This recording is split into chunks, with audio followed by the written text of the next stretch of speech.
ಗಾಳಿಪಟಕ್ಕೆ ಇವತ್ತು 11 ವರ್ಷ ತುಂಬಿತು. 11ನೇ ವರ್ಷದ ಹುಟ್ಟಿದ ಹಬ್ಬ. ಇದೇ ದಿನ ಗಾಳಿಪಟ 2 ಲಾಂಚ್ ಆಗ್ತಿದೆ. ಸಹಜವಾಗಿ ಖುಷಿ. ನಮ್ಮ ಮನೆ ಮಕ್ಕಳದ್ದು ಯಾವುದೋ ಒಂದು ಹುಟ್ಟಿದ ಹಬ್ಬ ಇದ್ದಷ್ಟೇ ಖುಷಿ ನನಗೆ. ನಮ್ಮ ಸಿನಿಮಾದ ವರ್ಷಗಳು ನೆನಪಿಟ್ಕೊಳ್ಳೋದು ಜನಕ್ಕೆ ಯಾವತ್ತೂ ನೆನಪಿರುತ್ತೆ. ಒಂದು ಒಳ್ಳೆಯ ಸಿನಿಮಾ ಅದ್ರ ಹುಟ್ಟಿದ ಹಬ್ಬ ಅಂತ. ಮೊನ್ನೆಯಿಂದನೇ ಶುರು ಆಯ್ತದೆ ಹುಟ್ಟಿದ ಹಬ್ಬ ಅಂತ. ಇನ್ನೊಂದು ಸಂಭ್ರಮ ಏನಪ್ಪ ಅಂದರೆ ಶರಣ್ ಸಾಹೇಬ್ರ ಜೊತೆಗಿರೋದು. ರಿಷಿ ಮತ್ತು ಲೂಸಿ ಅಪ್ಪ ನನ್ನ ಸ್ನೇಹಿತ. 3 ಬೇರೆ ಬೇರೆ ಹುಡುಗರ ಪ್ರೇಮ, ಅವರ ಜೀವನ, ಅವರು ಇವತ್ತು ಹೆಂಗಿದ್ದಾರೆ, ಅಪ್ಪ ಅಮ್ಮನ ಜೊತೆ ಹೆಂಗಿದ್ದಾರೆ, ಬದುಕು ಹೆಂಗೆ, ಅವರದ್ದು ಪ್ರೇಮ ಕಾಮಗಳೇನು ಇತ್ಯಾದಿಗಳನ್ನು ಎಕ್ಸ್ಪ್ಲೋರ್ ಮಾಡೋಂಥ ಒಂದು ಹೊಸ ಕನ್ನಡ ಸಿನಿಮಾ. ತುಂಬ ಹಿಂದೆನೇ ಅಂದ್ಕೊಂಡಿದ್ದು ಇಷ್ಟು ಒಳ್ಳೆ ಪಾತ್ರವರ್ಗ ಸಿಗುತ್ತೆ ನನಗೆ ಅಂತ ಅಂದ್ಕೊಂಡಿರಲಿಲ್ಲ. ನನ್ನ ಅದೃಷ್ಟ ಅದು. 3 ಜನ ಒಟ್ಟಿಗೆ ಹೊಂದಿದ್ದಾರೆ. ಜೊತೆಗೆ ಅನಂತ್ ಸರ್ ಇದ್ದಾರೆ, ರಂಗಾಯಣ ರಘು. ನನ್ನ ಸುಮಾರು ಸಿನಿಮಾಗಳಿಗೆ ಅವರ ಹಾರೈಕೆ ಇದೆ, ಅವರ ನಟನೆ ಇದೆ. ಆಮೇಲೆ 4-5 ಜನ ನಟಿಮಣಿಯರಿದ್ದಾರೆ.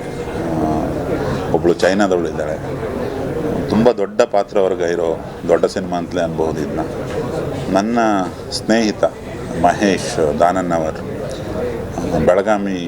ಬೆಳಗಾಂ ಜಿಲ್ಲೆಯ ಹುಡುಗ. ಆತ ಗುಜರಾತಲ್ಲಿ ತುಂಬ ಯಶಸ್ವಿ ಸಿನಿಮಾವೊಂದನ್ನು ಮಾಡಿ ಕನ್ನಡಕ್ಕೆ ಮೊಟ್ಟ ಮೊದಲನೇ ಸಿನಿಮಾನ ನಿರ್ಮಾಣ ಮಾಡ್ತಿದ್ದಾನೆ. ಮತ್ತು ಇನ್ನು ಹೊಸತೇನಪ್ಪ ಅಂದರೆ ನನ್ನ ಸುಮಾರು ಸಿನಿಮಾಗಳಲ್ಲಿ ವಿ ಹರಿಕೃಷ್ಣ ಅವರ ಸಂಗೀತ ಇರುತ್ತೆ. ಈ ಸಿನಿಮಾಗಳಲ್ಲಿ ಅರ್ಜುನ್ ಜನ್ಯ ಮತ್ತು ನಾನು ಒಟ್ಟಿಗೆ ಸೇರಿದ್ದೀವಿ.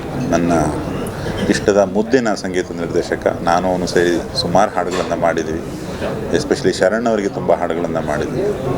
ತುಂಬ ಬೇರೆ ಮಟ್ಟದ ಅತ್ಯುತ್ಕೃಷ್ಟ ಆಲ್ಬಮ್ ಒಂದಿರುತ್ತೆ. ಇದರಲ್ಲಿ 9 ಹಾಡುಗಳನ್ನು ರಚಿಸ್ತಿದ್ದೀವಿ. ಈ ಮಾರ್ಚ್ ತಿಂಗಳ ಕೊನೆ ವಾರದಲ್ಲಿ ಚಿತ್ರೀಕರಣ ಆಗೋ ಎಲ್ಲ ಸಾಧ್ಯತೆ ಇದೆ. ಒಂದು 30 ದಿನಗಳ ಕಾಲ ಹೊರದೇಶದಲ್ಲಿ ಚಿತ್ರೀಕರಣ ಇರುತ್ತೆ ಮತ್ತು 30 ದಿನಗಳ ಕಾಲ ಕರ್ನಾಟಕದಲ್ಲಿ ಚಿತ್ರೀಕರಣ ಇರುತ್ತೆ. ತುಂಬ ಆಸೆಪಟ್ಟು, ಕಷ್ಟಪಟ್ಟು, ಇಷ್ಟಪಟ್ಟು ಮಾಡ್ತಿರೋ ಸಿನಿಮಾ. ಹೊಸದನ್ನು ಕನ್ನಡಿಗರು ಯಾವತ್ತೂ ಹಾರೈಸ್ತಾರೆ. ಚಿತ್ರತಂಡದ ಜೊತೆಗೆ ನೀವೆಲ್ಲರೂ ಇರಿ, ಚಿತ್ರನ ನೋಡಿ, ಹಾಡುಗಳನ್ನು ಕೇಳಿ ಆನಂದಿಸಿ. Thank you. ಅದೊಂದು ಹೊರದೇಶದಲ್ಲಿ ಸೆಕೆಂಡ್ ಹಾಫ್ ನಡೆಯೋದ್ರಿಂದ ಹೊರದೇಶದ ಸಮುದ್ರ ಪೋಸ್ಟಲ್ಲಿದೆ. ಕರ್ನಾಟಕದಲ್ಲಿ ಯಾವ ಭಾಗದಲ್ಲಿ ಶೂಟಿಂಗ್? ಕರ್ನಾಟಕದಲ್ಲಿ ಬೆಂಗಳೂರು ಪ್ರಮುಖವಾಗಿರುತ್ತೆ, ಮೈಸೂರು ಮತ್ತು ಕರಾವಳಿ.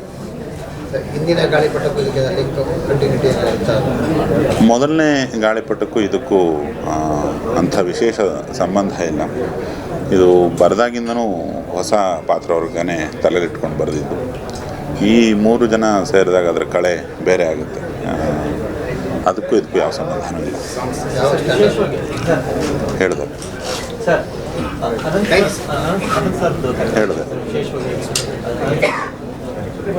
ಅನಂತ್ ಸರ್ ಇದರಲ್ಲಿ HOD, ಮೇಷ್ಟ್ರು, ಲೆಕ್ಚರರ್ ಅಂತ ಏನು ಕರಿತೀವಿ, ಆ ಪಾತ್ರ. ಸರ್, ಸಿನಿಮಾ ಅಂದರೆ ಒಂದು ಸಿನಿಮಾ ಆದ ನಂತರ ಇನ್ನೊಂದು ಸಿನಿಮಾ ಅನೌನ್ಸ್ ಆಗ್ತಿದೆ, ಅದು ನಮಗೆ ಇವಾಗ ಅನೌನ್ಸ್ ಮಾಡೋ ಉದ್ದೇಶ ಇರಲಿಲ್ಲ. ಇವತ್ತು ಹುಟ್ಟಿದ ಹಬ್ಬ ಆದ್ದರಿಂದ ಮತ್ತೆ ಈ ಒಳ್ಳೆಯ ಸಂದರ್ಭ ಸಿಗೋದಿಲ್ಲ ಅಂತ ಇವಾಗ ಅನೌನ್ಸ್ ಮಾಡ್ತಿರೋದು. ಪಂಚತಂತ್ರ ಯಾವ ಹಂತದಲ್ಲಿ? ಪಂಚತಂತ್ರ ಎಲ್ಲ ಸರಿ ಹೋದಲ್ಲಿ ಫೆಬ್ರವರಿ 2ನೇ ವಾರ ರಿಲೀಸ್ ಆಗೋ ಸಾಧ್ಯತೆ ಇದೆ. Thank you.